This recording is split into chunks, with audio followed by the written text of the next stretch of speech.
Council meeting of August 24th, 2015 to order, and we do like to start with the Pledge of Allegiance.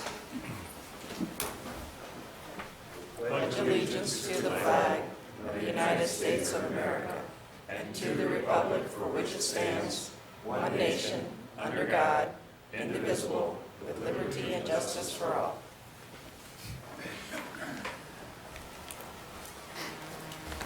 Okay, roll call shows everybody is present.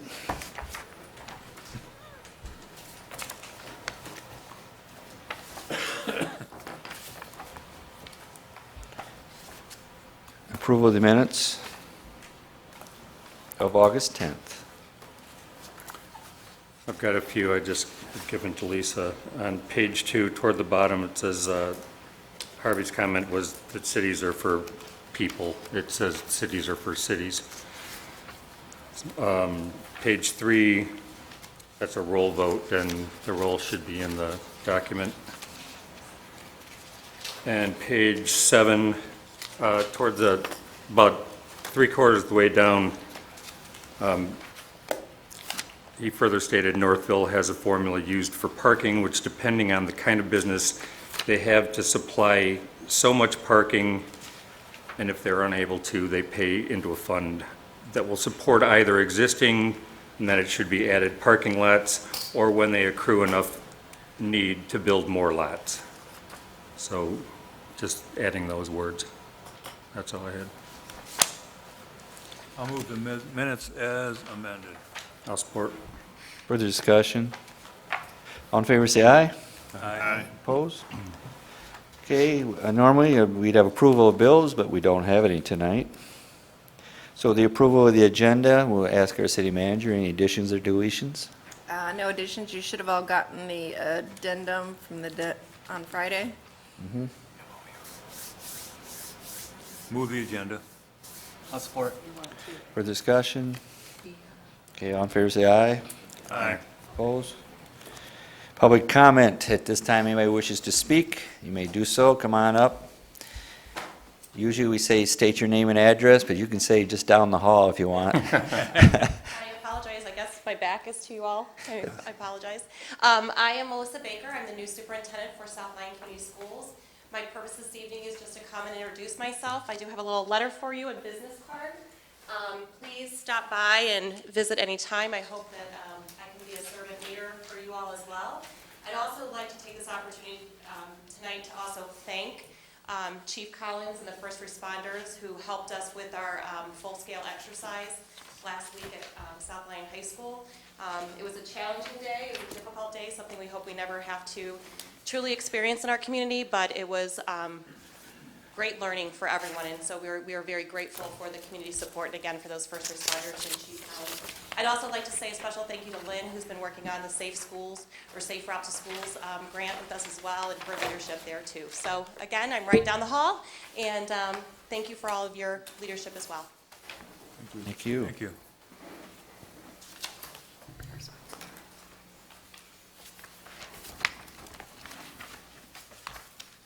Good evening, Carl Richards, 390 Lennox.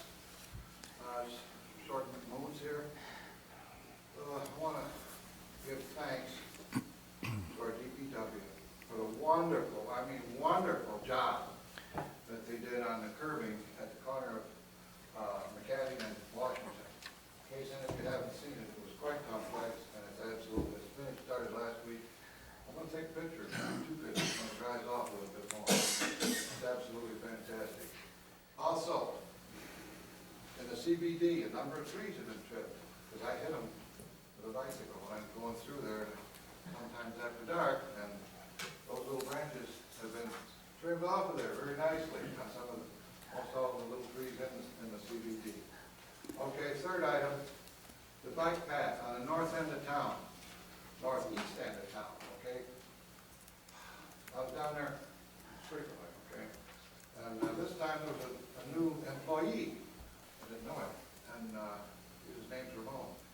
And he had a hedge trimmer, one of the big ones. He was down there trimming along the edges. And he must have known what he's doing because he did a beautiful job. And it's absolutely wonderful, okay? And everybody needs to know that our DPW's accomplished miracles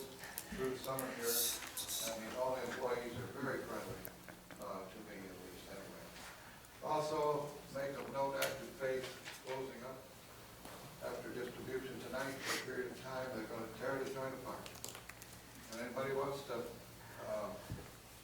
help them out, I'm sure they'd appreciate more volunteers, and they're very close by here. I don't know the whole extent of it, but the floor is coming out, and everything in the back is being moved out. Something's going to be rearranged, I suppose, according to guidelines that have been given to them.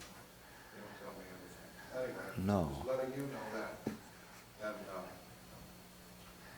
And our concerts this past weekend were wonderful. Okay, they're very well attended. Thank you very much. Hey, Bob, can you send Ramon to my house? After he leaves mine. Send him to DTE. Anybody else?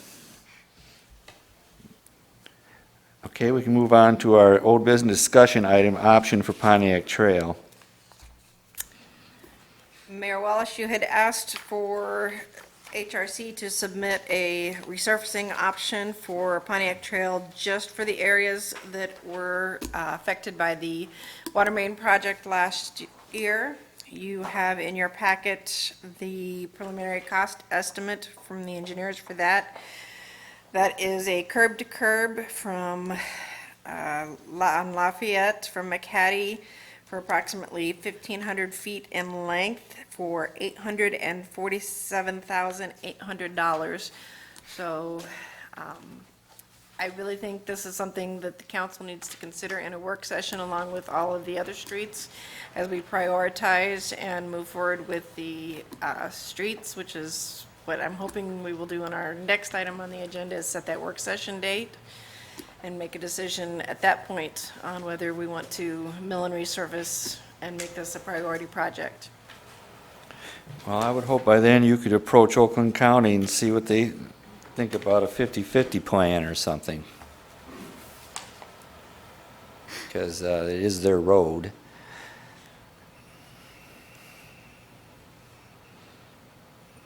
But the community wants something done.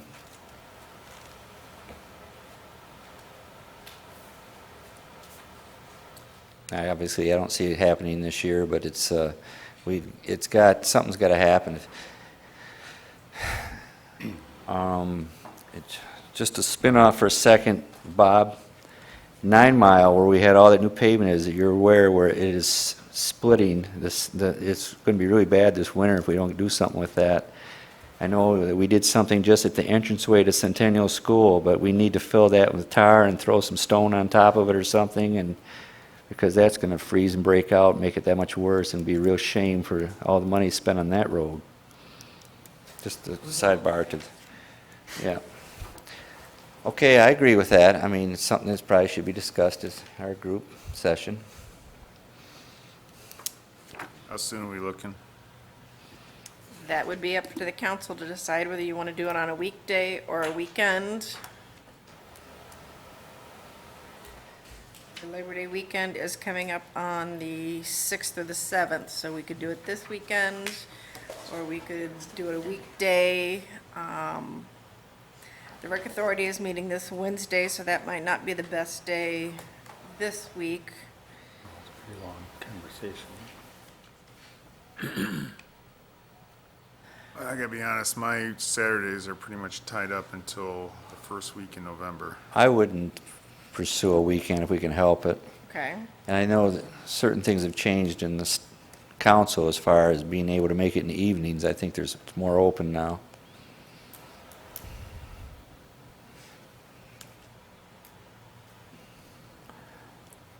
Okay, looking at nights that are available, the Parks and Rec and the Cable Commission meet this Wednesday.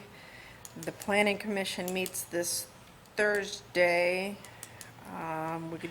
The Cable Commission meets in the conference room, doesn't it? It does.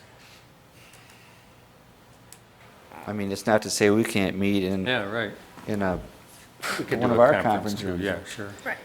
I'm just throwing out what I'm seeing on the calendar. So you've got Rec Authority, you've got Planning Commission this Wednesday and Thursday.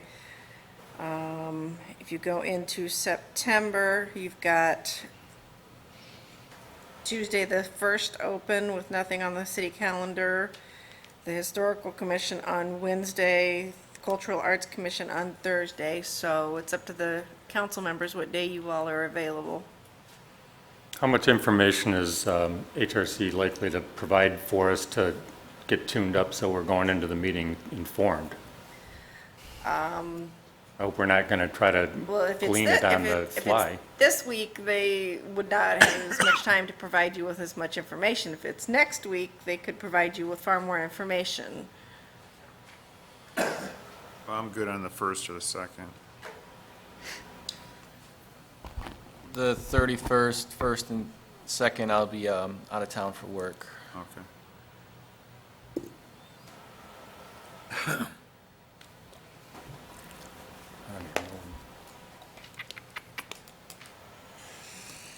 Third? That won't work for me. Well, what about Thursday, the 3rd? Nope. Me. Do the following week, perhaps. We could do the following week. We've got Monday is Labor Day. We could do Tuesday, the 8th. There's nothing on the city calendar on Tuesday, the 8th. That's fine for me. That works for me. Okay? Supposed to go to a Tiger game, but I don't know if I want to go to a Tiger game. I don't blame you. Is the 9th available or no? The 9th, there's Parks and Recs and Cable, but they would both meet in the conference rooms, so unless the school board's meeting, which it's not, I don't have privy, they usually meet on Mondays, it should be available in here. Can anyone do the 9th? I can do it. Yep.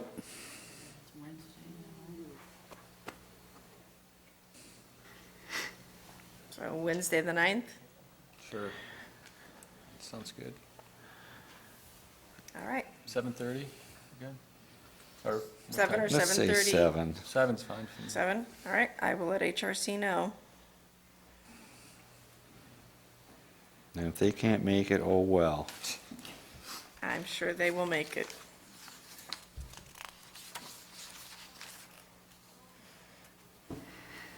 All right, that's it for old business. We can move on to new business. Consider adopting proclamation for September as National Recovery Month in conjunction with Oakland County Community Mental Health. Okay, this is just Go an ahead. annual thing that we do as part of being a part of Oakland County. They do a National Recovery Month as part of Community Mental Health, and it's just a regular proclamation sent out by Oakland County Community Mental Health Authority. All we would need is a motion to adopt the countywide proclamation for 2015. I'll move the resolution. I'll second. Further discussion? Again, they want people to recognize that there are mental health needs and that there are ways and there is help if they know where to go. And this is kind of a recognition thing. Okay, all in favor say aye. Aye. Oppose?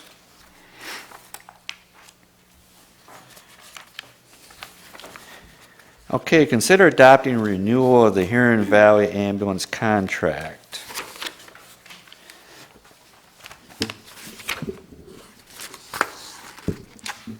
All right, good evening, Mayor and Council. So the Huron Valley Ambulance contract came up for renewal this spring. It's a tri-party contract between us, Huron Valley Ambulance, and Lyon Township. Lyon Township had a desire to increase their transport frequency and ability. Their fire department has already purchased a second ambulance. It should be here sometime this fall, and they have a desire to start doing more transport capacity than the prior contract really allowed for them.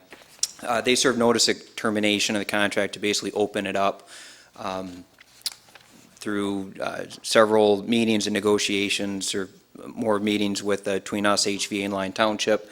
From my perspective with the city, we are very happy with HVA. They've been an outstanding community partner. There were no question or concerns on my end with continuing with them. Had Lyon Township gone in a different direction, it may have forced us to look at other options. There is mutual benefit of us having the same service for an ambulance provider. Fortunately, HVA and Lyon Township were able to reach a consensus that allowed the Township Fire Department to do more transport, which is reflected in this contract. This contract maintains a 24/7 advanced life support ambulance based out of the South Lyon quarters. It also affords for a second ambulance in New Hudson, right at the kind of the five corners there of Milford, Pontiac Trail, and Grand River. So this is a kind of perpetual contract, so unless something changes on either, any one of the three parties can serve notice to terminate it. I'm very happy with it. There is a very small, basically utility reimbursement that HVA provides us every year for use of the kind of the east portion of the fire station building. If there's any questions for me, if not, I'll turn it over to Dale Berry, who's the CEO. Harvey has a I just question. have one question. Is there any change in the cost to the city? No, the beautiful thing with this contract is this, we pay no cost for this. In theory, you could look at it that we do a partial subsidization because we don't charge them for the lease of the space. Okay, But thank you. there is no Mike? cost. Chief, looking at Lyon Township, when they're increasing their capabilities by, purchasing another ambulance, what are we looking at long-term? I mean, if it gets to the point where Lyon Township thinks that they can provide their own services to their own residents, I mean, how is that going to affect us long-term? I would caution at speculating too far into the future, and I don't want to speak for what Lyon Township wants to do long-term. I will say with their current millage, they are increasing their staffing, and right now they're at a 20-hour model. My understanding is they want to go to a 24/7 model. And so with their growth, they're more shifting from a paid-on-call operation to a people at the station 24/7, with their paid-on-call really only being used for major events.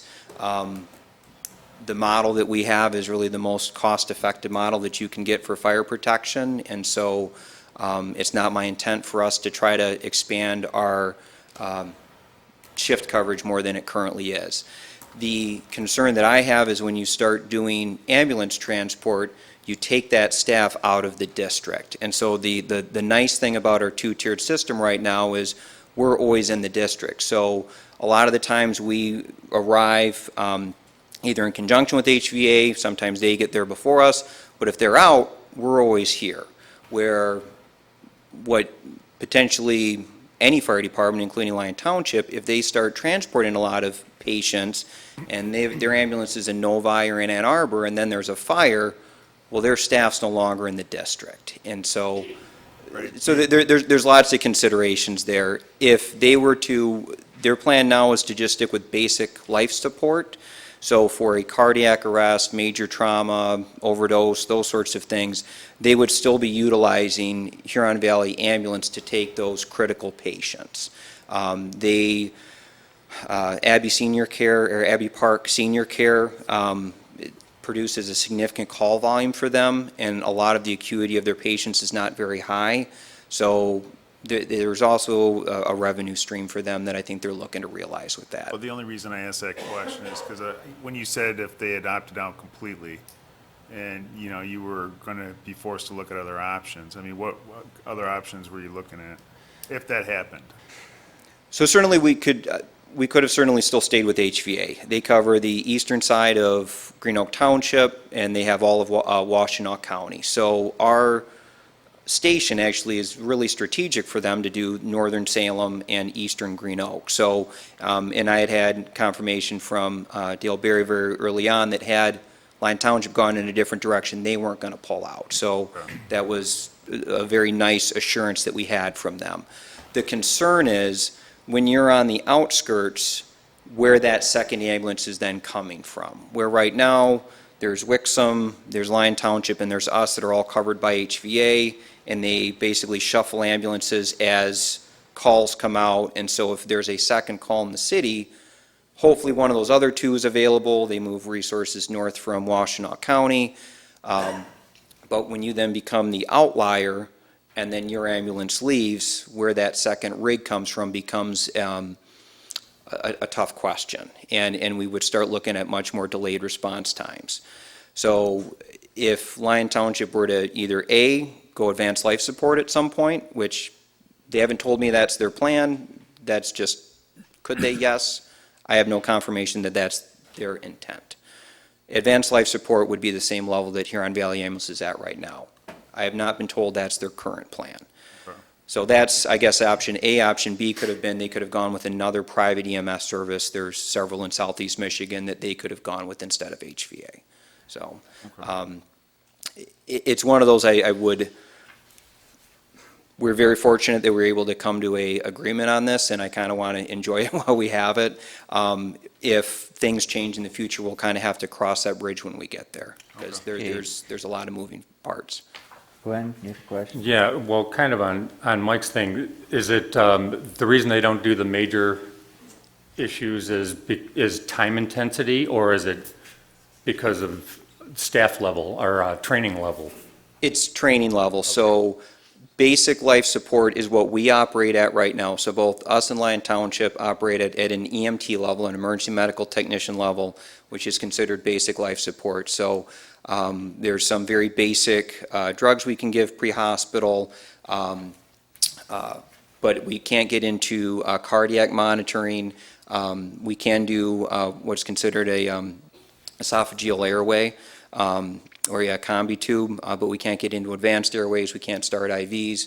So for somebody that is very acutely ill, they need that advanced life support service that HVA is able to provide.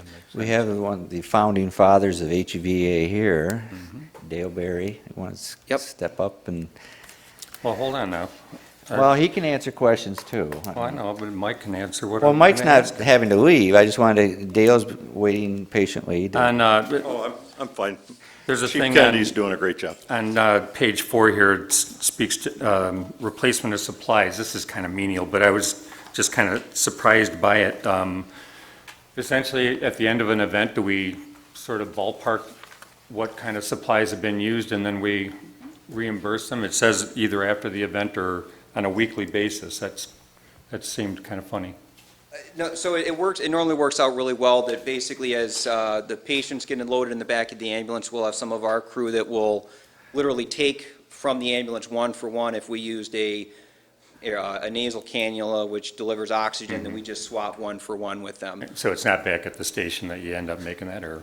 If it's a cardiac arrest or a priority call, then normally we'll either do that at the ER or we'll do that back at the station. That's kind of the beauty of them being Yeah, co-located I'll with bet. us, so. But they've been wonderful in terms of that equipment exchange, and it works out very, very well, so. The only, one more thing is that the 10% for utilities and stuff, is that paid in, you're doing it in June, so is that going into that year's budget, or does it go into the next year's budget? So they just got an invoice in July that was for fiscal year 15. So I think that goes into this current Goes into fiscal this year. current fiscal year. Okay, all right. That's And it's, I want to say last year it was $3,000 or $4,000. I mean, it's a nice chunk, but, Well, yeah, I mean, it supplements us, but I was just kind of curious about that. All right, thank you. Hi, Dale. Thank you. Hi, Mayor. I'm Dale Berry. I'm president of Huron Valley Ambulance, and Dirk Borton, our chief operating officer, is here as well. For those of you that are not familiar with HVA, we're a nonprofit, nationally accredited ambulance service. We're based in Ann Arbor, and we collectively serve about 144 municipalities in a number of counties. My background, which Ted referred to a little bit, I was a city police officer here from 1976 to 81 when I went to HVA, but then I continued to work part-time for about 15 years. And I was ambulance chief when the city owned the ambulance service from 1978 until I left in 1981. I live in the community here, and I have deep roots here. My kids all went to school here. Give an idea what the ambulance entailed, what kind of ambulance we had. A little Well, it's, rickety. going back, the ambulance service in this community was provided by Phillips Funeral Home Uh-huh. for many years, and Read anything into that? I worked there with it. are people I worked with, Don Fletcher, who worked for Phillips, come in part-time to get the hearse and do a call. And about in the 1970s, the state started to require training.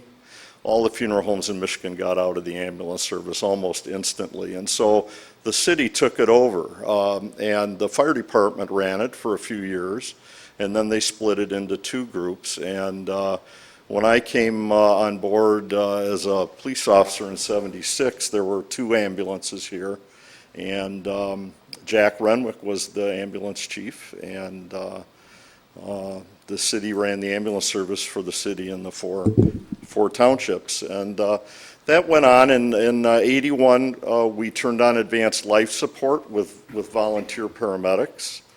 And it ran that way for about 10 years, but it's very, very hard to run an advanced life support ambulance service with volunteers.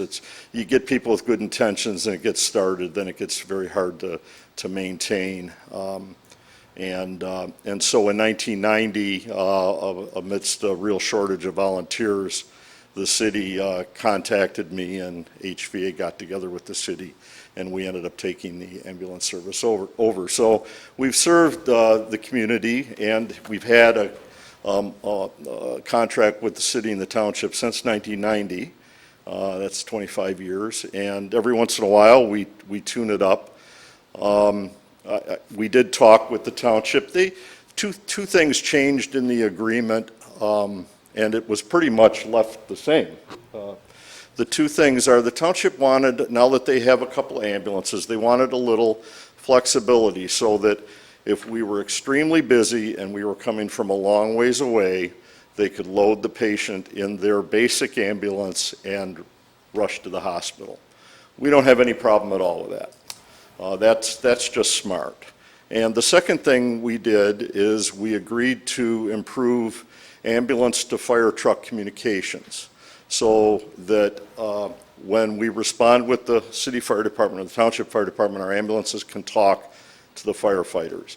And we're working on that with the Oakland County radio system. That's a real good idea too. So two good things came out of it.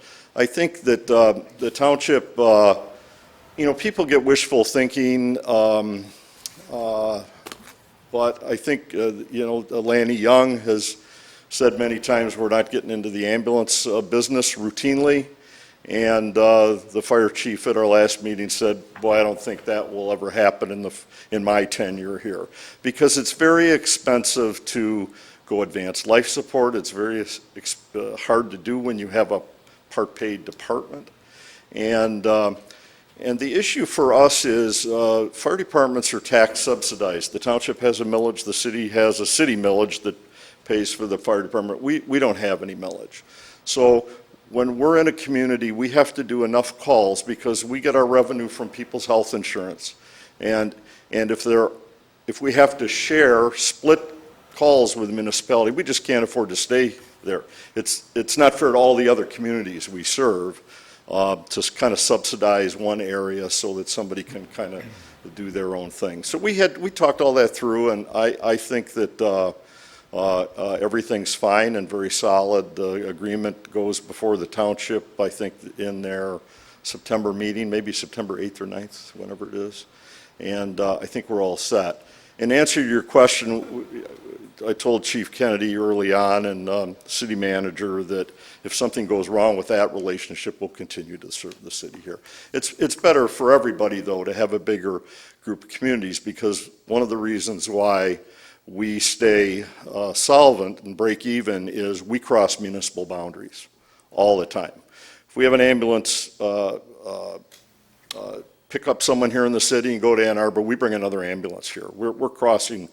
That's the only way to run an ambulance service without municipal subsidy, is to spread it out over a lot of people and be efficient. The abutting jurisdiction certainly helps out. I mean, Sure. that's why we were concerned with that hole became between us and Novi. That could complicate things. Right, and it would complicate things, but we'd figure a way to work it out. We serve Wixom, Lyon, and South Lyon, and we have a station in Plymouth and serve Plymouth and Plymouth Township, and of course, all of Washtenaw County, so we're around the area quite a bit. Joe? Yeah, I just want to say everything I've seen with HVA has been very impressive. I've always been impressed with the collaboration between our fire department and the ambulance. It seems like whenever I see a fire truck go out or an ambulance go out, they're tandem, they're right next to each other. So I think Your fire department does a great job. and it's great communication, and I think this is a partnership that should continue on for years to come, in my opinion. Thank you. So with that being said, I'd like to make the motion to approve the Huron Valley ambulance contract with the City of South Lyon and Charter Township of Lyon. That's still in there. So, yes, that would be my motion. I'll second it. Any further discussion? Yeah, just curiosity, if some reason Lyon Township says no to the new agreement, would we still be guaranteed 2 units, 2 ambulances in South Lyon? You don't have 2 now, you have 1. 1, and then we have one. There's 1 in New Hudson, and there's 1 in Wixom. And in fact, there's 2 in New Hudson, and 1 in Wixom. Okay, so we would have 1 for sure, and then if Lyon Township said no, what would happen? Well, we'd obviously lose the business from Lyon Township, and we'd have to right-size things, but at the end of the day, if your ambulance goes out, we bring another ambulance here, and so it's really hard to, Okay, I just want to make sure Yeah. that there'd be continued, I mean, the response times would be very similar to what there are now. yeah, yes, it would, All right, yep. all right. Okay. All in favor, say aye. Aye. Opposed? Good. Okay, consider adopting use of unsafe structure placards. Chief Kennedy? All right, back up. So this is one of those kind of necessity come out of need. We had a response back early summer with the residents in the city that from the exterior, it looked like everything was okay, maybe not in the best shape of house, but upon the interior was the worst hoarding conditions I've seen in my 20-year career in the fire service. And so and someone was living in there, and fortunately, we were able to get this person the help that they very much needed. But it threw up kind of a literal and figurative flag with myself of, had our crews got into this house at 2 o'clock in the morning with it being on fire, they would have had zero idea this incredible hazard that was inside. And granted, we could deal with that with any house or any building. There's always this unknown, but it becomes the fact of when we do become aware, how do we then signify this? Doing some research, talking with other departments across the state, our adopted fire code does have an ability to kind of call out these unsafe structures. And in talking with other chief officers across the state and even a couple of out-of-state resources, the city of Cleveland actually has a very successful program that what I'm presenting to you tonight is actually modeled after, which is basically an unsafe structure placard. We don't have, fortunately, a prolific number of these throughout the city, but there are enough of them that I think it is an area of concern. There was a question of, well, why don't I just have a list and just rely on our staff members knowing what addresses are of concern. We do try to do that to a point. The idea with this is, this is a literal red flag to our staff that, hey, we really need to do a very calculated risk-benefit analysis. If we're at this building and it's on fire, chances or risk that we may take with another structure are chances that we might not want to take with this one because it's already significantly compromised. This is an exact example of what we would look. These would be affixed to both the front and rear of businesses, and there'd just simply be a date with a Sharpie that would be put on it, so we could identify when this was established. In essence, you're talking the scarlet letter. Yes. Okay, how do we get around this legally? Well, it's permitted within the current code, and I realize that there would be sensitivity to this, so I did not want to go doing this without council support. So this is something that I think is a good idea, which is why I'm bringing it before you. If there's not support for it, I understand, because it is a scarlet letter. What they found in Cleveland and some of the other cities that I had researched is this prompted some businesses to kind of clean their act up. I'm all for this. I got to say, I think the city has been lacking on calling businesses out. In fact, if you're not keeping up with your businesses, I don't see anything wrong with, especially when it comes down to safety. It's not just an aesthetic thing for me, it's a safety thing. And if we're going to be protecting our firemen, our fire people, fire women, this is something we should be doing. And if it, like you said, prompts the business owners to clean up their act, that's a bonus. And I don't see anything wrong with making this known. I'm for it. Mike? My question is, why do we have to take this route when there's other routes that we can take? If we've identified structures in the city that are either abandoned or not being kept, why do we have to put the scarlet letter on them from the fire department? Why can't we enact something where we can force these landowners to either clean up their property or, like with the city of Brighton, force them to tear it down? I mean, our own fire chief is saying, look, he has concerns about some of these structures. There's got to be something else we could do other than just mark them with a scarlet A. Oh, we didn't say which letter. So, I'm just saying. I think it's a good opportunity to see if you can get the businesses to. Well, no, to I clean up. understand I mean, that. that might be a good option for us, it might be a good start to put that on there, and if the businesses don't want that on their building, maybe they will make an effort. But I'm just saying, we have the fire department identifying these properties that he has concern, the chief has concerns about entering. I mean, there has to be something that the city can do in addition to this to force these landowners to clean up their property. And that's why I was hoping that at some point we would start looking at that ordinance that the city of Brighton took up to the Michigan Supreme Court and won on. And I would like to have some teeth that we can do more than just mark their building. Are you talking about the International Property Maintenance Code, Mike? No, I'm talking, well, the city of Brighton took a A property owner landlord, yeah. Right. all the way to the Supreme Court and essentially forced him to pay for the demolition costs, if I'm correct. And that's something that I was hoping at some point we can model to force some of these property owners that have over the years refused to do anything with their property, to force them to clean it up. I agree, I mean, you could do this, but I mean, all you're doing is just putting something on their door saying, hey, firefighters, be careful when you go in here. I'd like to do more. I would actually like to have the backing of the city saying, we want you to do more, and by the way, here's our ordinance saying that you have to do more. And I think this is a great way of starting that process. We are looking at Brighton's ordinance, and we are also looking at adopting the International Property Maintenance Code, which is the first step to doing what Brighton did. No, I'm saying this is a great first step. I just would like it to continue. Okay, Harvey, you had a question? Yeah, thank you. No, I support this, this initiative. I think it's a good idea. My question would be, once you post the emblem there, how often would you go back, or someone go back and review to make sure that it's still needed? Intact.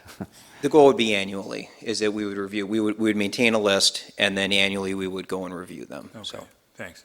And certainly if a business owner wanted to dispute this, we would love nothing more than have the dialogue with the business owner and.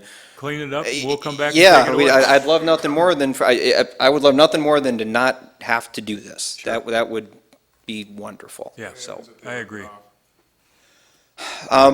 in theory, we could go after, because this is cited in the fire code, we could go after them with the same as we would a an inspection violation. We really try not to do that if at all possible, and then it becomes a municipal infraction, just like a fire code violation. So if we had to go down that path, I got a that's, feeling we're dealing with mostly one landlord.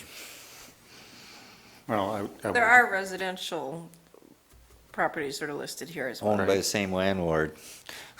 Mr. Mayor, Yes, Tim. if I could just address Councilmember Kramer's, I think this program for placards and identifying these structures would go hand in hand with building code and property maintenance code enforcement, and would potentially offer an additional basis for civil infraction and other legal action that the city could take to encourage and put pressure on a building owner to maintain the property in a way that makes it safe. But I think this also provides, and maybe Chief, you can, does this only pertain to vacant or abandoned properties? Does it pertain to loads or specific issues that firefighters may see inside a building? no, this is specifically for, and I attached a draft of our policy. This is really for vacant or abandoned structures only. So we do have other facilities within the city that deal with chemical processes, and there's a totally separate system and ways that we use to identify those, so. like the residents that he had talked about, nobody knew about it because it was a hoarding thing, so the hazard of that was all the load in the house if it caught on fire, you know? But he's saying if it's inhabited, it wouldn't be marked.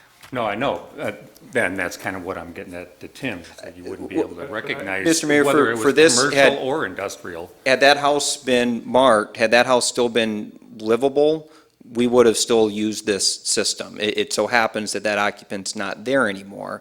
My understanding is the family's trying to rectify the situation, but this would be either for vacant or unsafe, so.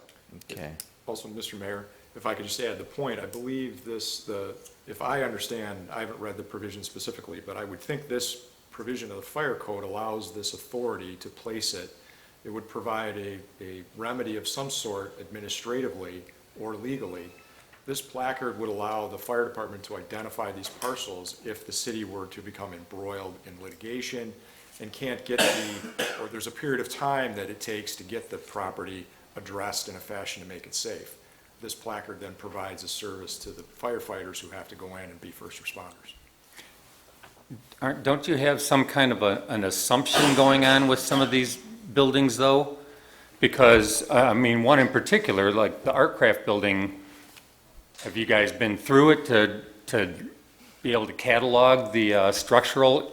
Our inspector has been able to make entry into that building. Okay. So if at all possible, and sometimes it is difficult to ascertain the ability, but that's why working very closely with Dennis Smith with the building department, variety of other either city officials or kind of local. Because if you remember the 390 Pontiac Trail, that was a function, I mean, he had things stored in there and all that stuff that created a fire hazard, where that one's just sort of an empty skull of a building, you know, so, Correct, yeah. yeah. So with some open holes in the floor, it deserves a, I've been Oh, in that absolutely. building, yeah. I've been in that building. Remember It's him? got some big holes. Remember Carlene Atchison had Artcraft going? Oh, yeah. He was blaming her for the holes in the floor because the roof leaked so long that it ate the floor away. I know, okay. Got some big holes in Too it. funny. All right, council, somebody want to, No motion. You just looking for consensus, I think. Yeah, I'm fine with this. Okay, I didn't want to go forward and then there'd be concern of, I was acting against the wishes of the council, so. Because, and the reason there's no motion is this is currently in the Anybody adopted against fire this? code. It's a great first step. I agree. I don't hear anybody saying nay. Okay, thank you. All right, thank you. Thanks. Consider approval application for street closures for Pumpkin Fest. I hear it. Just go and go get some water. Good evening, I'm Scott Black, I'm the president of Pumpkin Fest. We have Troy Powell here, the secretary of Pumpkin Fest, Kathy Swan, the vice president, and Phil Weipert, who's parade and Pumpkin Fest. We're here tonight to seek approval for the road closures for this year's event. And it's indicated in your packet, just like last year, nothing's changed. We're seeking the same road closures as last year. Same time, was that 9? Yep. Is it 12? No, it's not, they got it moved to 9 last. Well, the road closures will start actually at noon. At noon, yeah. Yeah, that was kind of a compromise from last year. We wanted to go for 9, but we moved it to 12. Okay, that's what it was. It made All things right. a little easier for the business owners, so. I have a question, Scott.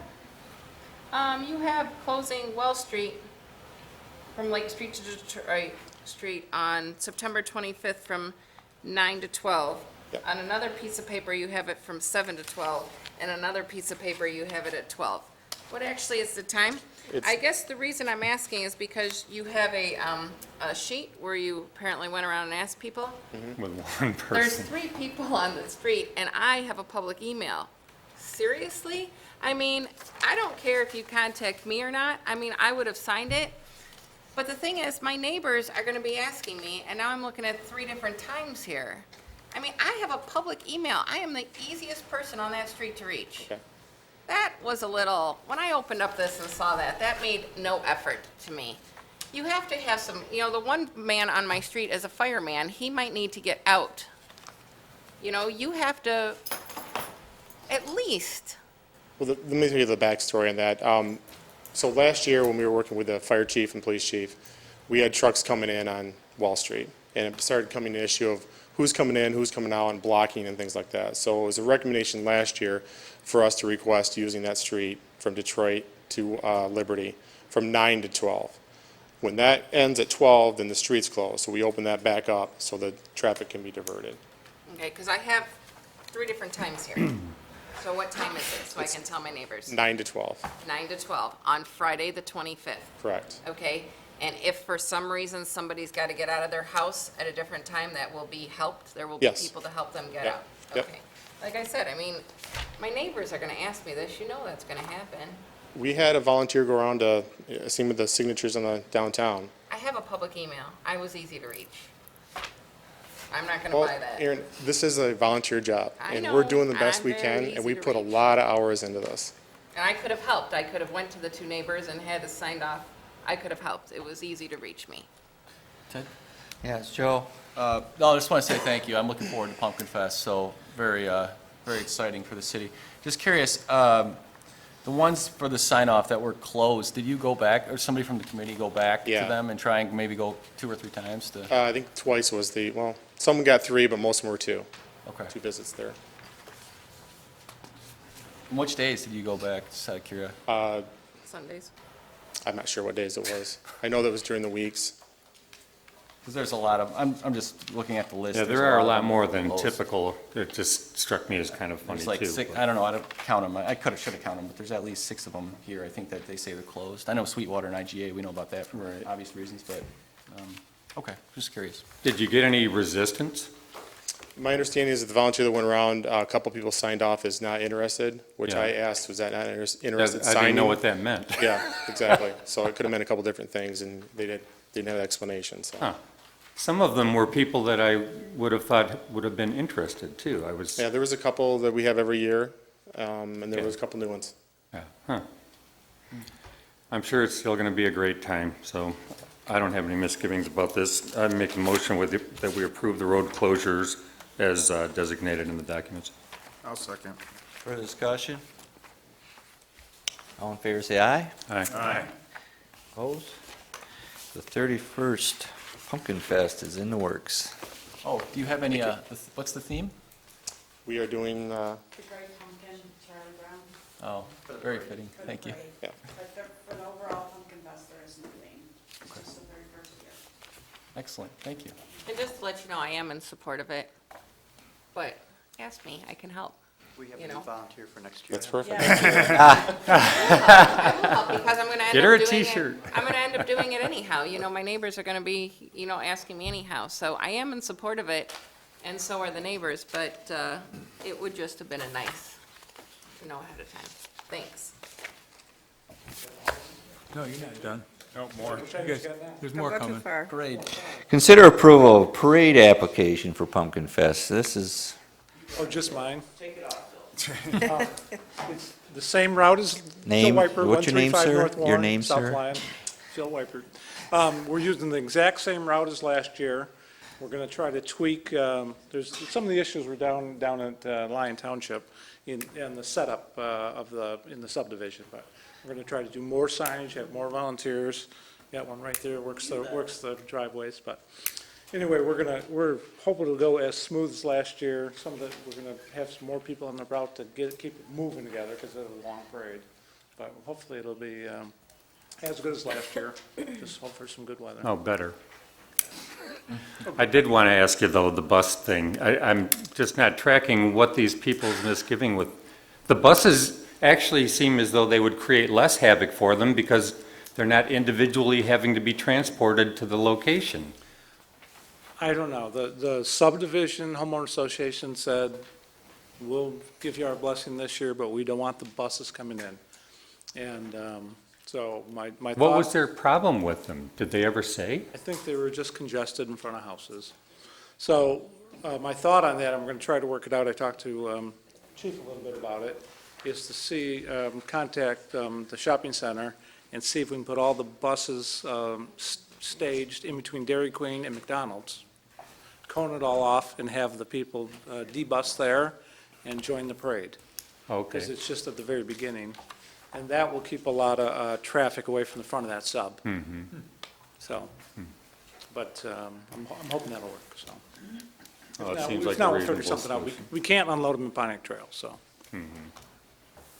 So it's, and you know, I mean, if all the homeowners are mad in Lyon Trail and they go to their community meeting, then that community meeting's gonna have a problem.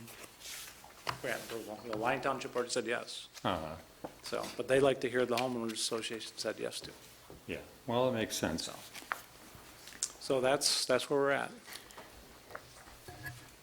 Well, I'll move the parade permit then for September 26th. 26th. Okay, supported by Bev. Okay, any further discussion? All in favor, say aye. Aye. Aye. Opposed? Thank you very much. The parade apps are already started to come in. They're on the website, southlionpumpkinfest.com. Scroll down the parade apps and directions on filling them out and submitting them. So, but they've already, even the police department's already got one in. Got one from you guys, so. I like your permit, expecting between 300 and 700 people. Pretty broad scope You never there. know. One thing I would suggest is the dance groups, if you remember last Try to move year, them along. they were a half a mile apart. We're going to try to move them along. All right. So I talked to the chief. We got some ideas about that, so. I mean, they do a good job with their little skits, but they got out of hand. Well, it's the enthusiasm. Yeah. Yeah, We gotta try to- well, they do a great job, but yeah, they do. Exactly. They lose track of where they're at, that's all. Your costume and everything. Thank you. Thank you, Mr. Wypert.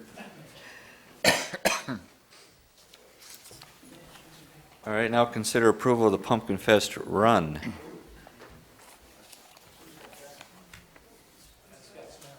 Scott? No? Scott's been doing it for years. Yeah, right, same old thing. It's, Yeah, you're it's the other Scott, well-run. but- We know that, but go ahead if you want to represent the other Scott. Yep, my understanding it's going to be the same route, same closing as last year. I make a motion that we approve the application for the Pumpkin Fest Run. I'll support that. Okay, further discussion? It's the same day as Depot Day? No, that's a Pumpkin different one Fest Run is coming up on Pumpkin number Fest. 7. Number 7, all right, I was confusing my This is runs. number 6. Thank you. Okay, all in favor, say aye. Aye. Opposed? All right, thanks, Scott. You were very persuasive.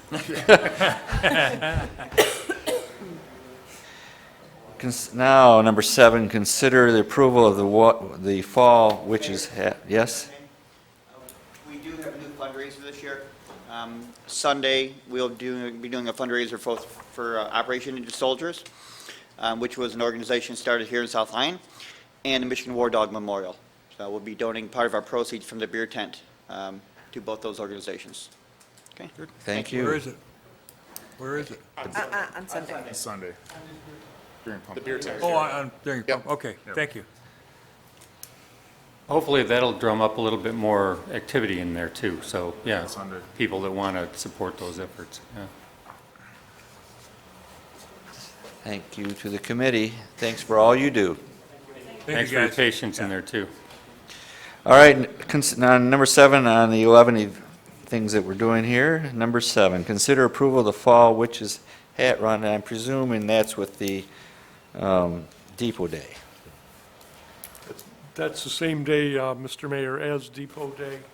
However, the road is along 11 Mile from the high school, and then part of it's goes through the Eagle Heights sub, comes out into Martindale, and then goes back north into the township. So the road closure is fairly brief. The track and cross-country coach, Scott Smith, who is the applicant, was invited to the meeting. For whatever reason, he's not here. But it's the same as in prior years, and his group will be paying the overtime for the officers necessary to close the roads to safely conduct the run. So we're recommending approval. I make a motion that we approve the closure for the Fall Witches Hat Run. Support. Further discussion? Okay, all in favor, say aye. Aye. Opposed? Okay, now, number 8, considering resolution to move, okay, for our TV audience, pay attention here, to move the voting precincts number 2 and 3 from City Hall to Bartlett Elementary. Not from City Hall, from the fire Firehouse. hall. Fire Hall, rather, from this, 4 is in City Hall. City Fire Hall to Bartlett, and this is something they did in the past, and we're trying to go back to that. And I'll turn this over to the city clerk. Our city attorney has been working on this with the schools for a while now. And we came up with a MOU so that we could use Bartlett Elementary School instead of using the fire station. We think it'll be a lot better for our voters, our election workers, and definitely for our fire trucks. And I think it will make Chief Kennedy very happy.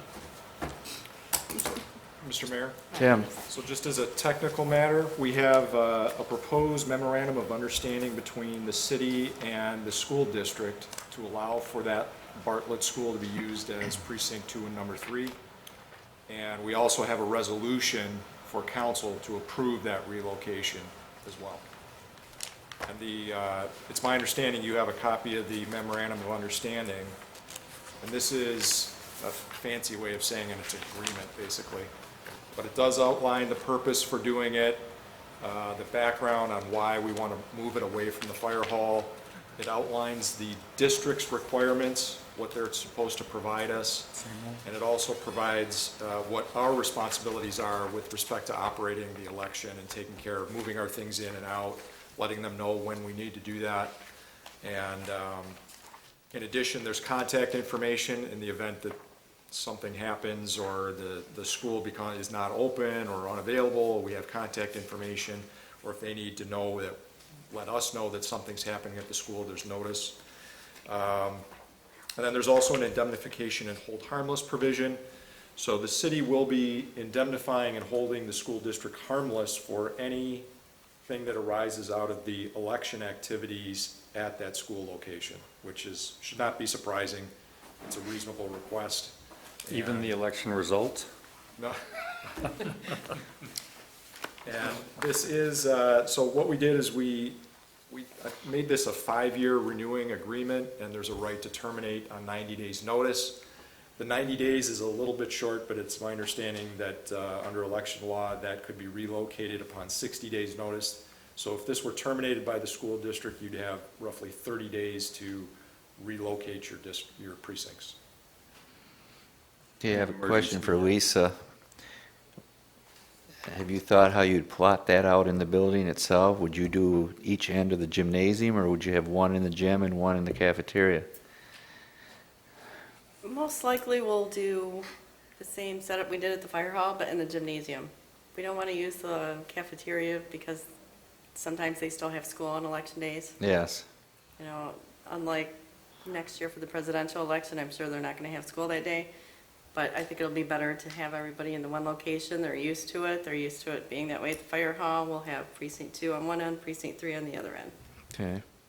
Do you have a Easier to question, tidy Joe? things up at the Joe end, has a too. question. Oh, yeah, I just had a couple comments. I wanted to say, I'm sure initially, especially for the first election, it may be, I don't want to say confusion, but there may be some people that, a handful of people who aren't aware of the move, and, you know, they just walk down the street, it's not that big of a deal.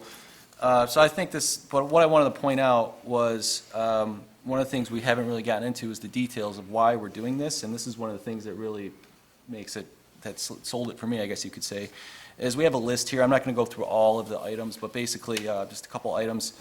Parking for on-call staff becomes very difficult during gubernatorial and presidential elections, which has led to delays in response times. So there's a whole list of things here that basically are reasons why we're doing this, why we're moving it, and it's really for the betterment of the community that we're moving this, and that's really the ultimate goal. It'll be a warmer environment for the voters instead of in the cold fire hall, so, yeah, it all makes sense. Well, I'd move the resolution. You do it during. I'll second it. Okay, for discussion, Mike? Yeah, have you worked on the details as far as how we're gonna get people in and out of the school on the days that they, if they do have school on election day? I know with, new procedures, they have a lot of the elementary schools with, the locked doors and the intercom systems and cameras. Well- I wonder if any discussion's been, you know, have been undertaken between school, you know, school board and us as far as how we're gonna do this? Well, I'll have to meet with the principal before the time comes, but Lyon Township currently uses a few of their buildings, and from what I understand is they have, like fencing that blocks the hallways, that will keep the voters away from the students, so they won't be like bumping into each other in the hallways. We're gonna have, a certain amount of parking that is just for the registered voters, and we'll have signs directing to where they need to go. That gym hallway has its own entrance Yep, down there. it too. does, yep, and we're lucky in that respect, it's all separate right there. I was just going to mention, Green Oak has done this with Brummer too, and I spoke with Green Oak when we were initially with this, and so it's, Okay. this is a well-worn path with the school district, and I really want to just also thank Lisa and Tim for this. This was a ton of work on their end, and this is a huge issue for us, and this is a huge relief for us, so thank you both. So. Okay. Anything else? Okay, all in favor, say aye. Aye. Oppose? Okay. Now, do we have to do another I do motion? want to have the council entertain a motion or consider a motion to approve the MOU and authorize signature. I'll make that motion then, that Memorandum of Understanding. we authorize the mayor to sign the memorandum of understanding between the city of South Lyon and South Lyon Community Schools. I'll second that. For discussion? Okay, all in favor, say aye. Aye. Oppose? Okay, number 9, consider demolition bids for 390 Lafayette Street. We did have a couple of them come in, one with contingencies, one without. And Lynn, We did get 2 bids for demolition. Was not able to get a bid out. Tim and I were still discussing legal language for a renovation rehab bid. It is still my recommendation, as it was when I first put out the agenda note, that as much as I know the council would like to see this building down as quickly as possible, I don't feel that we were able to get all the bids that we could have gotten, and that all of the bidders had an adequate time to get in and test for asbestos and lead paint.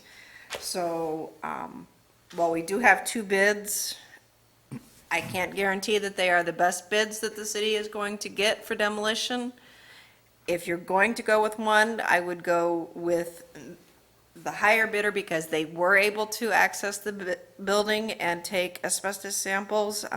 The second bidder did not make an attempt to get into the building and has a addendum stating that there will be potential additions to the contract price for asbestos and remediation and survey, but it would be my recommendation to the council to reject and allow me to rebid and advertise this for a longer period and get more and better bids for the demolition.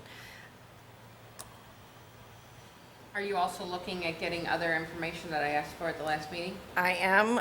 Tim and I were working on the renovation and rehab, but did not come down to having enough time to I don't get think it there's a out in a consensus to reasonable do that. time to get Well, there's two legal of us who language want it. out for a renovation and That's not a rehab. You don't consensus. want any information? I don't have, You just no, want I one don't side want of the to, story? I don't want to shellac a pile of you know what. The building inspector and the code ordinance officer have both been in the building. I can read you the email I received from the building, or the code enforcement officer, who was unable to make it tonight due to personal issues.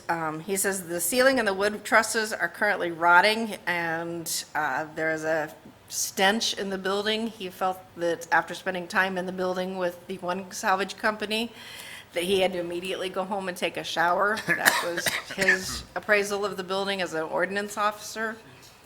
The place is dirty. That has nothing to do with whether it's structurally capable of being refurbed, so. Correct, which is why I did attempt, and Tim and I were working on language to put out to bid for a refurbishment renovation bid, but could not agree on the language that would protect the city in the amount of time that I was given. I know that it is too short of a timeline to actually look at this as in an adult manner. Everyone's so hell-bent to get the thing torn down. But good decisions are made by actually thinking things through and finding out what the possibilities are, not simply acting radically and Okay, just, Harvey had a question. yeah, I'm still No, talking no, though. you weren't given permission to. I wasn't given permission No, to, so you've been nobody was blatting out, talking. out of turn. People have been signaling they want to speak, and that's how we've been doing it So for when I'm done speaking, the whole let them time I've been speak. mayor, Glenn. You haven't been wanting to follow that. That's your own call on that. Harvey, you may speak. Boy, Can I speak after Harvey? Yes, clown you may. college. Awesome. Thank you. I'm in line. I have two things. First of all, I want to disclose that I know Mr. Hoffman, who's one of the bidders. He was a county commissioner while I worked for the Board of Commissioners, but that won't disqualify me from being able to vote on this. Secondly, the two bids that we have appear to me to be bid on entirely different basis. One on having had a tour and including the remediation of asbestos and lead paint. The other one just as doesn't speak to that, but said to be an additional fees for that service. So I would agree with Lynn's suggestion that we reject the bids and rebid the demolition project and require in the request for proposal that they either tour the building or include any remediations in their bid so that we know what we're buying without half a thing and then a blank check on the other side. Thank you. Thank you. Okay, Aaron? Okay, I am not against blight in this community. I'm all for getting rid of blight, and I realize it's an election year, and so a lot of people can only see the blight because it'd be really nice, Ted, to put that on your flyer when you hang around to go to your doors. But I would Please, like. this has been 30 years of pile of crap She's sitting got there. the stage now. How about Well, she piping made an down? accusation at me. I didn't Well, make an piping accusation. down. I said it'd be really nice. It'd be nice to be on my door hanger too. I'm also running. However, I like to see all aspects of all information. I just would like to have more information. So I'm not against, by any sense am I against tearing it down, but I think we have to look at the fact of what happens when we tear it down. The planning, I can't think of his name, Carmen? Planning. I couldn't think of his Consultant. title. Consultant. He, is talking about changing the zoning of that, and that is something we need to take into consideration. And it would be nice to see, there was a lady in the audience here at the last meeting that was interested in that building, possibly. So, I mean, I think that we should open this up, and it should be more information. tearing it down before the election, just so you can put it on your door hanger, is not really the right thing to do. And I think that if we get more information, we can make I think that really the information, a lot of it is gonna be where it comes in with the planning commission and what the changes are for rezoning and looking at what we can do possibly with that building in the future. And I'm not saying I don't think it is blight. I am not saying I don't want it torn down. I am saying I would like to look at all the information before I make a decision, because I like to educate myself. Thank you, Ted. Joe? So, I'm just looking at my calendar here, and our next meeting is when? Our next meeting is September 14th. September 14th. So I don't think it's unreasonable to ask for more time, especially since, I mean, I'm in purchasing, I get bids, people need time to evaluate things, they need time to look at it. It takes time to look at the bids, come back, make sure it's apples to apples, that's no problem for me. But what I'm looking at is when we initially started talking about this, which was a couple weeks ago at least, maybe a month ago. I don't have the exact date on hand. But then going forward, looking at September 13th or next week, that's more than a month, more than enough time to get bids in. So I think, especially with us not having a meeting for at least a few more weeks, that would be a good opportunity to get some more bids in, enough time for you to work hard on it, make sure everybody's apples to apples, and hopefully vote on this by the next meeting. That would be my request and my wish. For the record. Ted, Okay, Mike? I have two concerns. I just drove by it today. The overhang's falling down, and I'm concerned about our liability. I mean, I'd hate to have some kid or something walking down there, but I'm fine with waiting, but I just don't want to wait forever.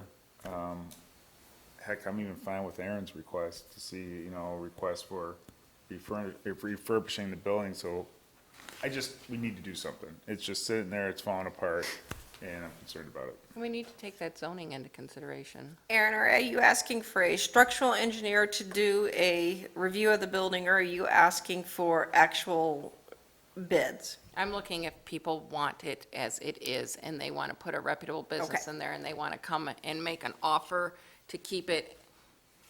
Which is what I thought, and which is People that what do Tim and I that were will do their working own on. evaluation of the building. Right, which is the language Tim and I were working on, but we could not get together and agree on the language to put it out in a reasonable time to get bids back for the meeting this evening.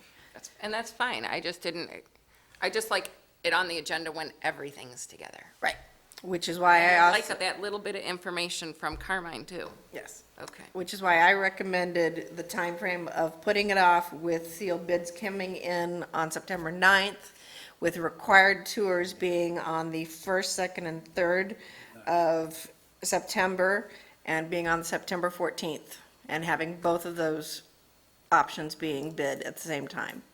That is my recommendation, that we reject these bids and rebid with both options. If there's no bites on the reconfiguration thing, then, Then there are no Then bites. there's no Yeah, bites. right. But why wouldn't we at least find out? I don't understand why we'd only look at one page. I just don't understand that. I agree. Straight down the right.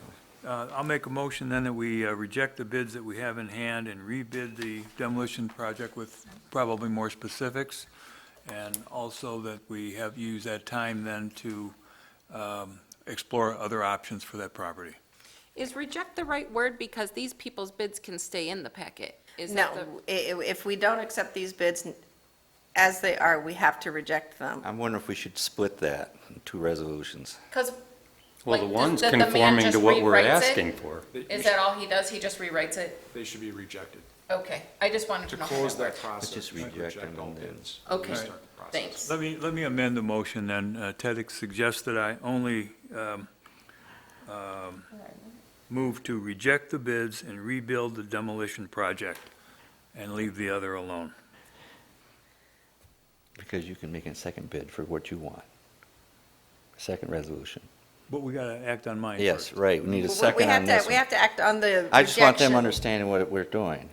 We have to act on rejecting the bids first before we can act on bidding for the rehab. No, Ted's saying it won't get passed to actually have anybody have an opportunity to bid on the reconfiguration. No, I don't think that's what he's saying. I think what he's saying is that we have to reject the bids and Excuse rebid me, it. we can do discussion after the motion is properly before us. It still requires a second. The motion is that we reject all bids and rebid the demolition project.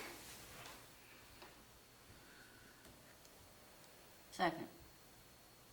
For discussion. Okay, all in favor say aye. Aye. Opposed? Okay. Now- Aaron, if you want to. You want to do a rehab one, you can make a motion. This is it. I didn't see it on the agenda for a motion. But you can make a But motion. I can make because a we- motion? yes. All right, I'd like to make a motion that we look at page 2 and not just page 1, and we get information for rehabbing. And I also would like, do I have to make a third motion if I want Carmine to do something? No, because it'd be included in it. Okay. And I'd like to look at a little more information about the pros and cons of zoning that and what we can do with that building when it gets zoned. So, just for clarification, is your motion then? Wait a minute, we need a second. Well, Yeah, I'll second it. Okay, now discussion. okay, I just want to make sure, is your motion then to submit to get bids for Rehab. rehabs? To put an RFP out for Yeah, that, yeah. put an RFP out. That's. as And long if as nobody that's- wants to do it, at least we covered No, I'm that fine route. with it. I just want to make sure it was to get an RFP for the bids. And I would also like to have some information from our planning consultant, Okay. just about the zoning and what the pros and cons are for zoning, the way he's thinking in the future. And on that further discussion, I'd like to see if we are going to, what we're going to do after, if we tear it down, what we're going to do. Are we going to put grass there? I'd like to see what. And that's part of what I'm asking from Yeah, Carmine. okay, Exactly. okay, all right. It does seem like an important part of that puzzle for the demolition part, Yeah, so. it's a huge part of it, to know what's gonna go there. Okay. When you talk about rehabbing, you're looking to what it costs to rehab that means that person's going to take ownership of that place as well? 390? Yeah, absolutely. We would have to Just approve fix it what up, their but isn't- package where we was. remain owners, but you're saying that they become owners. We would approve that they are worthy of taking that Right, no, building they're and still- reclamating, yeah. We don't have to accept their bid. We Right, just- exactly. Right, We would have to approve what their concept Right, was, right, yeah. right, right. But not to even consider it is Okay. All in favor, just say not aye. responsible. Aye. Opposed?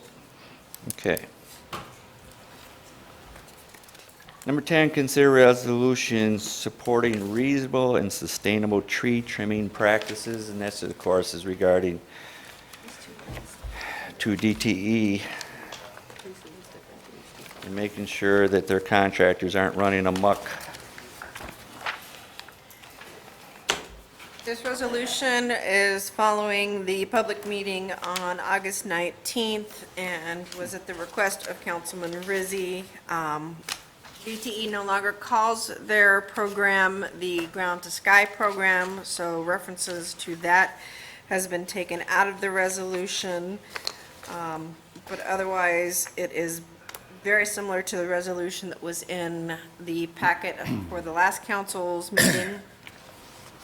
Again, it talks about doing reasonable tree trimming and removal, adhering to established professional tree trimming standards, contacting the city 15 days before work is to be planned, making required provisions for the replacement of trees and other vegetation removed from public property, and securing the appropriate consents and approvals and/or authorizations for work done on private property and outside the easements that they own. Okay, Harvey has a question on that? Yes. I have a question for Tim, please. The resolve does a number of things, talking about it, continue to adhere to professional tree trimming standards, and the other one, replacing trees and other vegetation that they remove from public property. Is there anything, does this resolution require that those, the DTE follow the resolve in this resolution? No, if you read the now therefore be it resolved, it's really postured as a request that DTE follow certain, and do certain things when engaged in the tree trimming in the city of South Lyon. So we're making a request here. We're not in a position to make a demand by force of law or anything else. I don't want to parse language, but yes, it's a unilateral statement or request to DTE to do certain things that you want them to do. It would be up to them to decide whether that's acceptable to them. That's exactly what I wanted to know. Thank you very much. Mr. Mayor? Joe. Well, I'm glad that we're talking about this today. I think it was good having them in, DTE, having them in and having it televised, because they made some pretty big, bold statements that they were going to work with their customers. They were going to plant trees and replace them if it was a case-by-case basis. They also said that they were going to take down, actually grind up the stumps. So if they hold up to it, I mean, we're kind of at their mercy, so I hope they do, but at least they're on record and something to reference. But I think it was a good, productive conversation, because if you look at just the information that they provided, there was two things that really stood out, just blatant. It says right here on their cover sheet, tree trimming, 2015 tree trimming, City of South Lyon. It's not just trimming, it was, they came in and they marked it. They showed us all these phases of what they were supposed to do, but they completely skipped the 2 phases, and they put the ribbons on the tree that they're going to be removed. So this should actually say tree trimming slash removal, so I think that's a little misleading. Also on the map where they say that they're going to be touching upon this year, it has Colonial Acres isn't highlighted.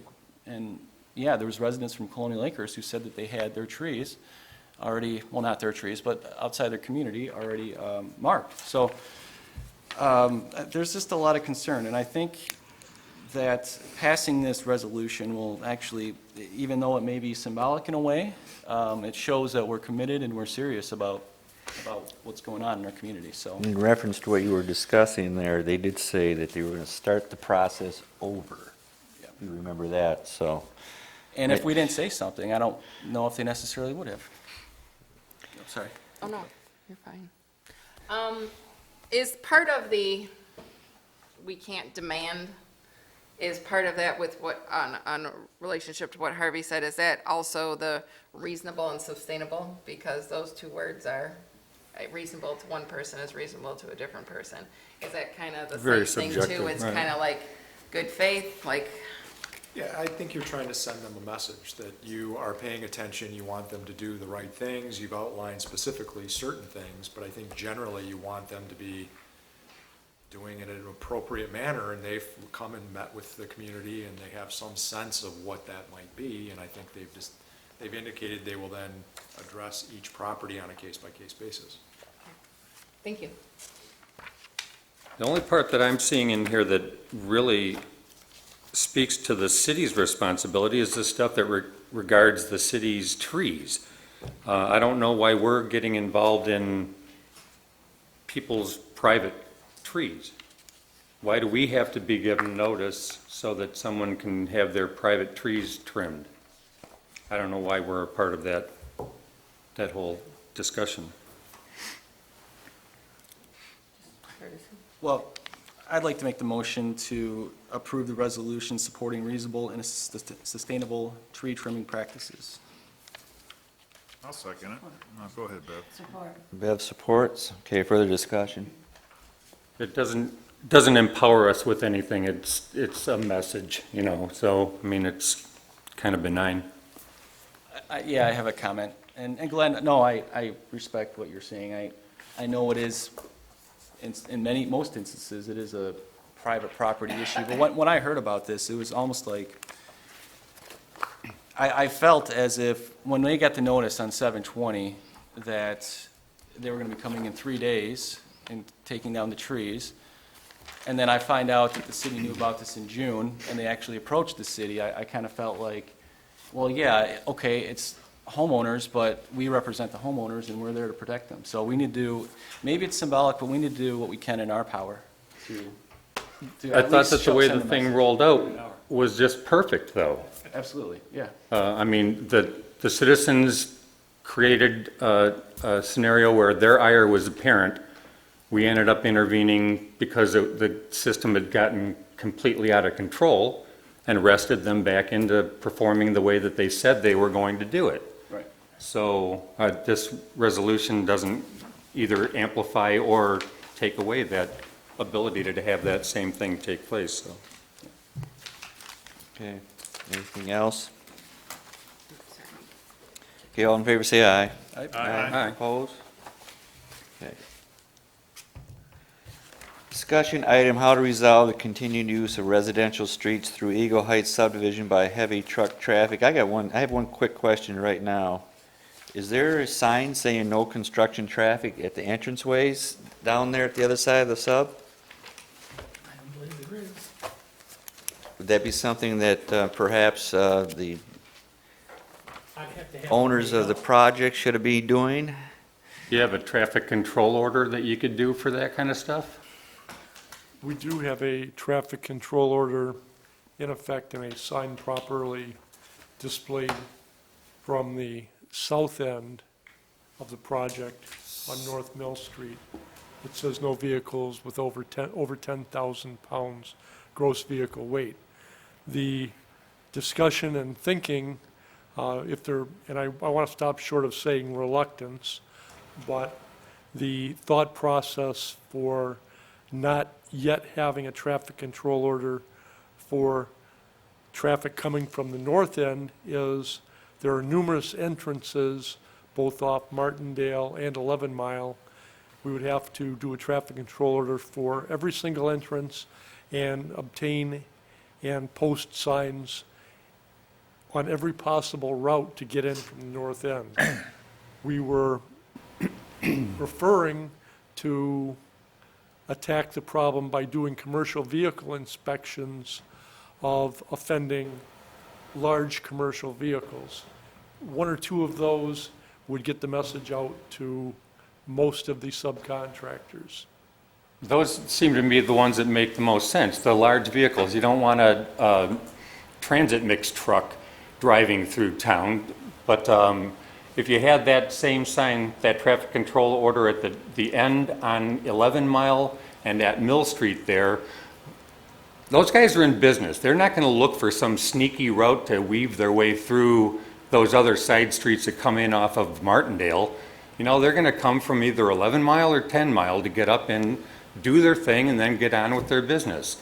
And the guys that are working the shift, laborers or those guys, who cares if their pickup trucks drive through a neighborhood? I mean, they're on their way to and from work. You know, it's just the big trucks that seem to be the things that I'm concerned about, at least. And that Because seems to they're be more the- disruptive to people's lives. you know. And that seems to be the concern of the residents also. Yeah, Ryan Lair, 716 Grand Court. I'm one of the Eagle Heights subdivision residents, and there are no placards, and I wanted to bring that up, and I think that I would like council to address that, only for the safety of the chief and our fellow officers and Chief Kennedy for the fire personnel. There are no signs saying warning, construction signs. When I went by there the other day, there were 4 kids playing on the heavy-duty construction equipment. And if there's one kid playing in there that's in the back and he falls off, who's going to find him? Maybe 3 days later if he bleeds out. I mean, Carl behind me witnessed it a couple times when he's been through there on his bike, and he brings up a very valid point. I mean, every construction job I've seen, there's, you know, at least construction signs or do not enter or danger or whatever, and there's only one guy working at a time, and he's in there working by himself. There's not like a fleet of people working in there. It's one person. And I think that's extremely dangerous and extremely hazardous for the children that live in that subdivision, and I think that that should be addressed with the utmost concern. Because, like I said, I saw 4 kids playing on the heavy-duty equipment. They're jumping all over it. They're going in through the metal tubes and concrete tubes in there. And I could just see somebody getting really hurt. And from what I can tell, there's no way for even the ambulance or the fire trucks to get in there. If there was a call put out that one of the kids were hurt, where are they going to park? How are they going to get in there? And our officers are going to be put in danger trying to get back there to get to them, or Chief Kennedy and his fire personnel. I just think that is an extreme concern, and Carl brought that up to me at the last meeting, and I didn't think about it until he brought it up to me, and then I saw the kids playing on it 2 days ago. Do you think kids Thanks. won't play there if there's a sign? I don't know, but I just If there's a sign, then do you want Lloyd's guys to arrest them if they're playing on private property? I wouldn't want that. I'm just saying, just for safety concerns, I think something should be addressed where the kids, I mean, you can't stop kids from doing what they're not doing. But Precisely. if there's safety signs being posted, then it becomes the kid's fault. But right now, it's not the kids' fault because there's nothing there. It's just an open. No, it's still private property. I mean, irrespective of it's being posted, it's private. Okay, we're discussing the residential streets and the heavy truck traffic, so, yes, you want to speak? Would it be possible to address the council? Yes, name your name and address. My name is Mark Hibb. I live at 691 Grand Court. I'm on the cul-de-sac right next to the project there. And I just wanted to ask you guys if you could approach the builder and ask him if he could please mow along the gaudy orange fence that he put up alongside my house. It used to be, before the builder started the project, that when the field got like over 18 inches tall or something like that, the person that owned the land previously would be requested to come and cut the field. And that doesn't seem to be the case anymore, and it seems really strange to me. I mean, I don't know what changed. You know, one guy owns it now, somebody else used to own it before, and it seems like the city used to enforce that the field be cut. I mean, we've got weeds, over my head now, and it's hard to cut because he's got this orange fence, and the weeds are growing up through the fence, and it's just a real eyesore. So I was wondering if maybe you guys could ask him if he could. We can ask our city manager to have our ordinance man check that out and follow through on that. Would that be Tom? Mm-hmm. He's been out to the house several times. He drives through, and he's talked to Mr. Elkow several times, and he does nothing. I'll contact Mr. Elko. Okay. I think Tom even said, like, previously there was some issues maybe where the previous owner of the land failed to get it cut on a timely basis, and then the city just went out, hired a contractor and cut it and billed the guy. So it's bad. It's been that way the whole summer. It's really, I went out there with a weed whacker. I spent an afternoon trying to cut underneath the fence, lift it up and cut underneath there, but, so. Okay, I really appreciate you bringing that Appreciate that. concern. Thank you, guys. And the city manager's promised to follow up on that. And I like the idea, yeah, sometimes we do mow it ourselves and charge them, so that's an option too. That's what you've done. And not 5 weeks from now. Thank you. I had something to say. I was the one who put this on the agenda because that's one perfect example, is the little things just keep on adding up over and over and over from the very beginning. We all know the problems of not complying, doing work without a signed agreement, just everything. And now trucks, big construction trucks, like Glenn said, I mean, if it's a small laborer, that's not a big deal. But if you have big pipes going through Eagle Heights subdivision, that's an issue. And Elko, he's quick to say, well, just give him a ticket. Well, I'm sorry, it's just, it seems like finger pointing to me. It's not taking responsibility. So I appreciate it. I had a conversation with Chief Collins, and he said that we're going to be watching it, and I think that's the right course of action.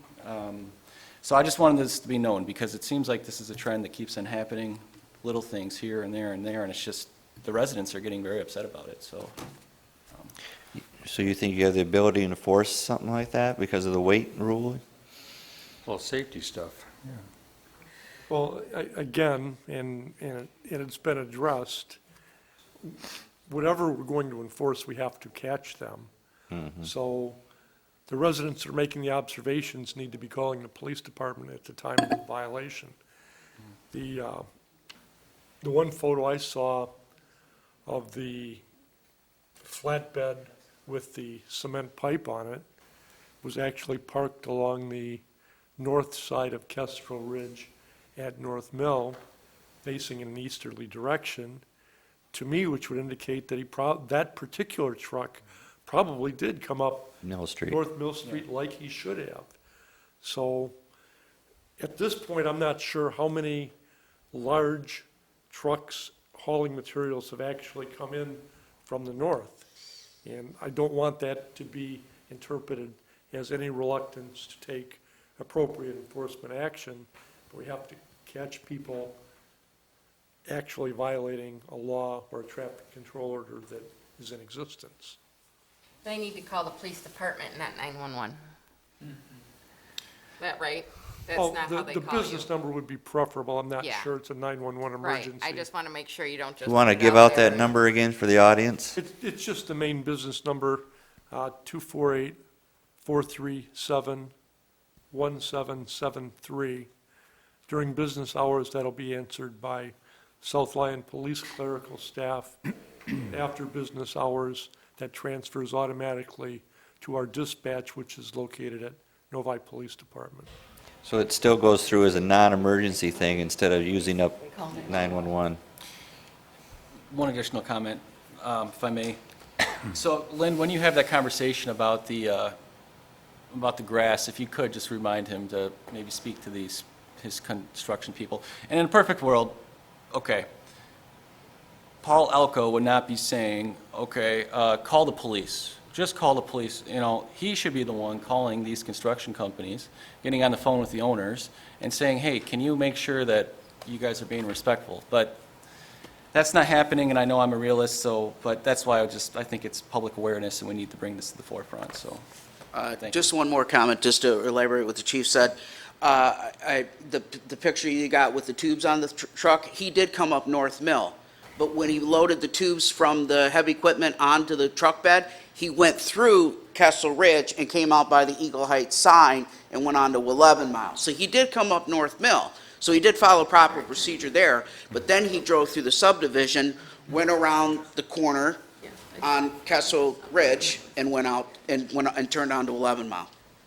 Now, when he left, was his load gone at that point? Yep. His load was on the truck. And I got back, I was on my way out, and when I got back, the load and the truck was gone. And one of the neighbors stopped me and said, you know, he just drove through the entire subdivision with that giant load on the back of the truck.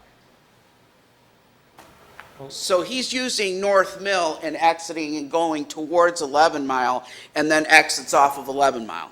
Okay, yeah, I understand that. It was my impression that he would have offloaded his dropped truck off his at the product. project. He brought and in the then proceeded. flatbed empty, then took the heavy machinery, loaded the cement tubes onto the truck, because I was actually, when I went by and I photographed it and sent it to Joe, he was actually loading it onto the truck at that moment. I was watching him do it. And the truck was facing, here's North Mill, you make the left onto Kestrel Ridge, and his truck was facing direction going towards my house, and he went right through the subdivision with it. Okay, it was my impression from the picture that he was offloading the truck, not, He was loading. because I question why would he be loading material that was already there on the project site, loading it onto a truck and leaving? Yep, he was loading it, yeah. And I had a conversation with him, and I just want to point this out that I did defend counsel because I was pretty put off with him. He basically said that counsel was nickel and diming him for absolutely everything that he's wanted to do in this project. And he was very sorry that the whole council made an issue about the walnut trees. And I blatantly just said, I'm really sorry you feel that, Mr. Alco, because we are a tree city, and we do care about federally protected trees, and I'm sorry that you don't. That's a pretty good illustration, though. You need to call PD, don't call Joe when Yeah. you see stuff like that. Well, that's what I should have done. No, not specific to you. I mean, Yeah. PD's the ones that are going to be able to interact, not us. We And can then he talk called to me, them. and he wanted to know my name when I talked to him, and I refused to give it to him. He called me back the next day, left me a voicemail. I wasn't sure who it was, said Paul, so I just called him back because I didn't know, he didn't say Alco. And he answers his phone and he says, well, I do houses for a living. What do you do for a living? I mean, an owner to call me and ask me what I do for a living, He needs to start doing his business and quit asking residents what they do for a living. It's none of their business. He might not get Mr. Congeniality Award, but. I know, he's a real piece of work, and I wanted All that right. on record, All too. right, thank you very much. I'd like Chief to get Joe a badge. Yeah. I don't mind taking the calls, really. I Can he have a don't. little temporary badge? Okay. So we all set with this, where we're at on this? Do you think that there's a call for a traffic control order, or do you want to just kind of play it by ear? At this point, I'd rather give the residents opportunity to notify us. And I do believe that if we do a few commercial vehicle inspections, and those result in some very expensive commercial vehicle tickets, that they will get the message by that mechanism. If they don't, and we need to write a traffic control order, and that's council's desire, we can certainly do that. The proper way to do it, again, is to post all the entrances, but if you wish, we could start. Well, I just think it's a Eagle practical Heights at matter. 11 you know. Mile. As a matter of practicality, that's likely the route they would take, and as long as we could prove that they passed that sign, we'd be okay. Where we'd be at a disadvantage is if we Oh, wrote right. a ticket and we couldn't somehow prove the route they Right. took. And they say, oh, well, I came in off Martindale, I never saw your sign. Any court is going to find them not guilty on that basis. Yeah, well, just as a cautionary comment, this is very early in this project. This is going to be going on for a couple of years. There's going to be an awful lot of very heavy trucks that are going in and out of that location. So, although we haven't had much success with trying to track them yet, there will come a time when there's a great deal more activity in and out on a pretty routine basis that, you know, maybe that traffic control order would end up proving to be a prudent move, so. I agree. No, personally, I agree. I mean, if anything has shown us is that he doesn't know how to follow instructions, and Well, it's not really him. I mean, those guys that are doing their job, you know, their objective is to get there and get out so they can get on to their next thing. It's not really Paul's, you know, you'd like to believe that he's going to coach them. I mean, he's proven he's not that guy, so, and he doesn't really have an obligation to it, so. Okay, thank you. Manager's report. Just got a couple of things this evening. Don't forget our last concert is this weekend. It is the Beatles band, The Invasion. So make sure that you come out for concerts in the park on Friday, and don't forget the farmers market on Saturday from 9 to 2. As always, the farmers market is a great place to get your fresh vegetables for making sure that you eat healthy. Otherwise, I will make sure that we get the projects rebuild and contact Mr. Elko, and that's all I have this evening. Glenn. Well, I'd like to follow on what Carl had to say. Those, the two concerts in the park last week were very, very nice. Both Moxie and Stella, they sounded great. Beautiful evenings, cooler than what we had been experiencing, so some people were kind of chilly at the end of it, but, and the Fury of the Feast at Witch's Hat went off famously. I heard of no concerns that it, you know, there apparently at the onset there was a real influx of people, and they had people stationed there to try to get them to go down to the crosswalk. Apparently there was a couple of renegades that had made their ways across, but for the lion's share of people, they were behaved properly and they went to the crosswalk.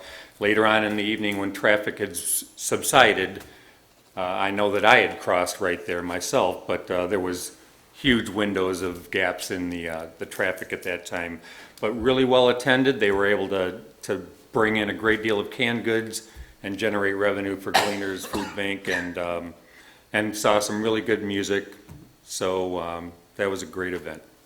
So that's all I have. Thank you. Aaron? Yeah, I have a couple questions. Is Duncan still doing the green bag program? Do we know that? That was anyway? another firm, wasn't it? That was it? No. No, that's Duncan. Yeah, the clothes or fabric and stuff, yeah. Oh, that's right. Yeah. Are they still doing that program? The curbside clothing recycling should still be going on. That's part of our RSOC agreement, so. It is still in Yes. effect? Okay. And then the dumpster that is overflowing and people are leaving extra garbage around at the railroad track? Oh, yeah, right. Over by the, There's a good hardware 30-yarder store? over there, yeah. Whose dumpster is that? I know. Why is it why is nobody, it's been overflowing for almost a month. I mean, a toilet over there, too. It's the railroad? Oh, wow. why don't they dump it? Why don't they dump Hmm. it? And why are they using it? Yeah, I what's mean, it there's doing there? residential garbage in there. There's construction companies are using it. I will check into it, I will contact CSX. And what do they need a 30-yard dumpster there Yeah, for? right. They've had the dumpster there for as part of the crossing improvements that they've done at 10 Mile, at Pontiac Trail. They're working on one on Griswold, and I think it's down by 8 Mile. And they're planning to do more improvements on the 10 Mile, which is probably why it's still there. Well, they can't Oh, use yeah, it it's anymore. full. They can't use I mean, they can't even haul it off. They'll empty some of that garbage on the road for them. They're not even gonna haul that. Right. Yeah, they're not even gonna haul it. Exactly. So somebody needs to take care of that. That's, I wonder if it was an for eyesore. spoils or something when they were taking old ties out. But of now them. it's just being Yeah. used by construction people. Right. I mean, there's a lot of construction debris in there that's not railroad. seen a toilet at the railroad tracks, I have to say. I mean, it is being used by other people. Okay, anything else? I'm good, thank you. Joe? Yeah, I was going to mention the dumpster. Thanks for taking my mention it as well. So definitely need to get that taken care of. Also, there's a bridge walk coming up on Labor Day, September 7th, 9 a.m. At McCaddy Park, if I'm correct? Yeah. Thank you. I thought it was there, just want to make sure. Who's putting that on? South Lyon Correct? Rec, yeah. Okay. So, so I'll be there. It's a nice event, with, especially for the kids. Put the kids in a stroller.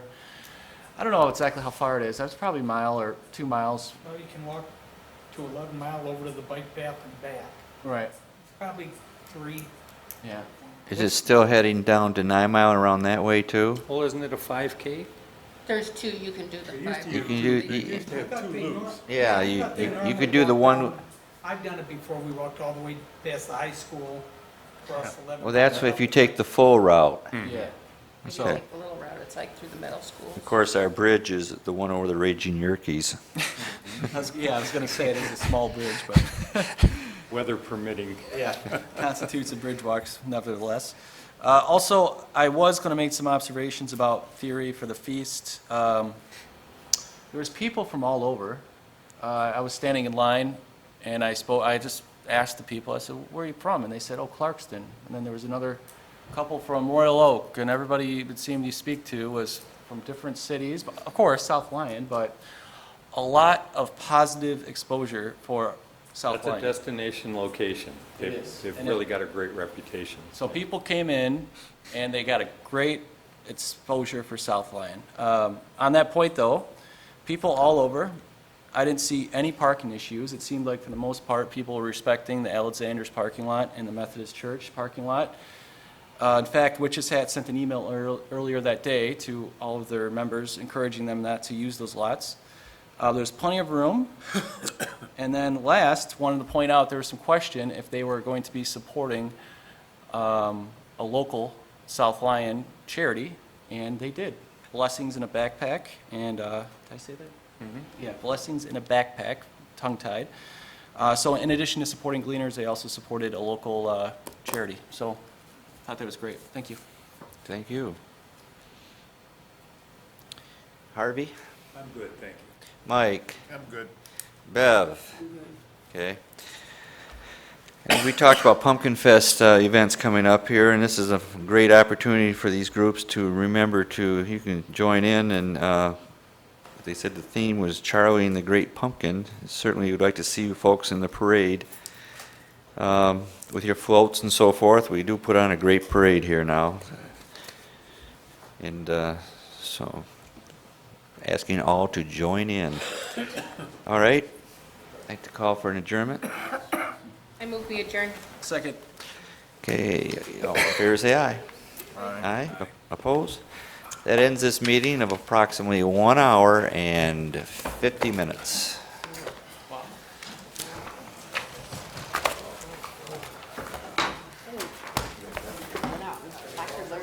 are the plans tomorrow.